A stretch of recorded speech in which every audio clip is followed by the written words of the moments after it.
গরম ভাতে থোড় butter recipe. প্রথমে একটা থোড় নিয়ে নিন, তারপর সেই থোড়টাকে সুন্দর করে কেটে আঁশ ছাড়িয়ে নুন হলুদ জলে চুবিয়ে রাখুন। তারপরে গ্যাস ধরিয়ে সেই থোড়টাকে সেদ্ধ করে নিন।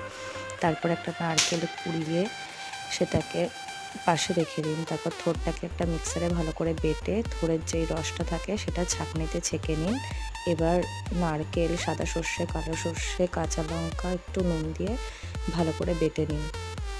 তারপর ওই ছেঁকে রাখা থোড়টাকে আলাদা করে নিন। এবার কড়াইটা উনানে বসান, সামান্য তেল দিয়ে থোড় বাটা দিন। থোড় বাটা দিয়ে সামান্য নাড়িয়ে সামান্য নুন, চিনি দিয়ে ভালো করে নাড়িয়ে এবার বেটে রাখা নারকেল, সর্ষে, লঙ্কাটাকে ভালো করে দিয়ে ভালো করে মশলাটা কষিয়ে তারপরে সামান্য কোড়া নারকেল দিয়ে নামিয়ে নিন। আপনার থোড় বাটা রেডি। এরপরে উপরে কাঁচা লঙ্কা এবং সর্ষের তেল দিয়ে গরম ভাতে পরিবেশন করুন।